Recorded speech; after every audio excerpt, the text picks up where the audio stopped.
Figure 8.20, using subscripting and pointer notations with arrays.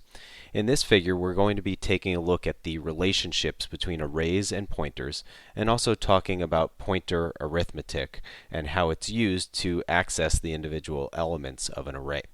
So as you can see in this example, we have an array called b. It's an array of integers that contains the values 10, 20, 30, and 40.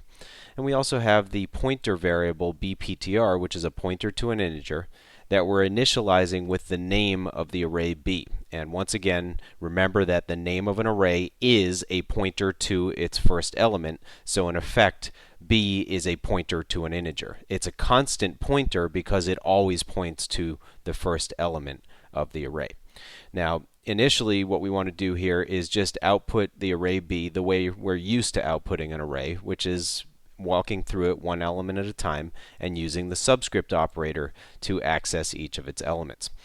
However, as we're walking through this array, I want to talk about the index value. The index value in an array subscript expression is really an offset, indicating how many positions from the beginning of the array we wish to move in order to find the particular value that we wish to output. So when I is 0, we're basically saying don't move from the beginning of the array, go directly to that location in memory and get the value at that location. And the compiler knows it's an integer because the array was declared to be of type int. Separately, when I becomes 1 and I say b sub 1, what we're saying is move one position into the array so that we're now at the second element in memory and get that value and display it. And when I becomes 2, it says skip 2 positions from the beginning of the array so that we're now looking at the third element and display the value. And when I becomes 3, finally, we go 3 offsets, if you will, from the beginning of the array to the fourth position where we then display the value. And if I stop there for a moment and take a look at the beginning of the output, you can clearly see the subscript expressions that we're using and the values at each of those locations in the array b. Now, as we said, the array b is actually, the array name b, is actually a pointer to the beginning of the array. So what we wanted to do at lines 22 and 23 is show you what we call pointer offset notation being used to perform the same operations that we did in lines 15 and 16. And here what we're doing is iterating again from 0 through up to but not including 4 using a counter variable called offset. And the expression that we're evaluating, I'm highlighting here on line 23, says to use the name of the array, which is a pointer, and to add to that the offset value. When you add a value to a pointer, that says to move some number of positions in memory from the pointer address to, and then based on the number of offsets. Now, because we have b, which is an array of integers, each offset that we add to b is not moving 1 byte at a time through memory, but rather 1 integer at a time through memory.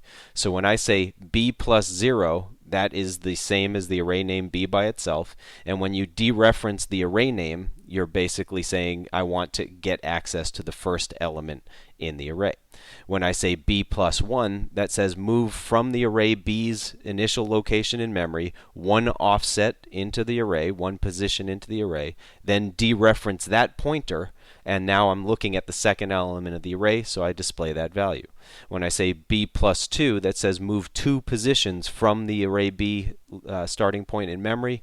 Now I'm looking at the third element, and when I dereference that pointer, I now get the value of the third element. And then, of course, when I say b plus 3, that gives me the pointer to the fourth element, and when I dereference that, I get the fourth element's value. So if I stop there, here we're showing you the expressions that we evaluated and the same exact values being displayed as up above.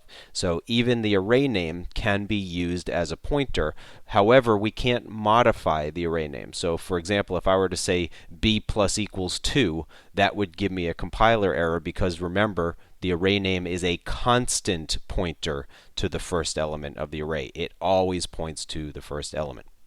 Now, the next thing we wanted to do is show you that the pointer bptr, which points to the beginning of the array, can also be used as if it were an array name. In fact, when you're using a subscript operator, all it's doing is basically an expression like what we did back on line 23, It's basically treating that as an offset notation and a dereferencing of that cell or that location in memory to get that cell of the array. So just like I did with the array name, I can also use the pointer name and say bptr sub j, where j is 0, 1, 2, or 3. And depending on which offset I give it as an argument inside the square brackets, it picks off the appropriate element of the array. So here you can see bptr sub 0, 1, 2, and 3 producing the exact same values as b sub 0, 1, 2, and 3, and also as the pointer offset notation. And then finally, we do the pointer offset notation once again, this time using the pointer variable instead of the array name. But as you can see in the output window, we get the exact same results. So effectively, the name of an array is a pointer to the first element of the array, and with the exception of the fact that you can't modify that pointer, it can be used just like regular pointers can inside of your program.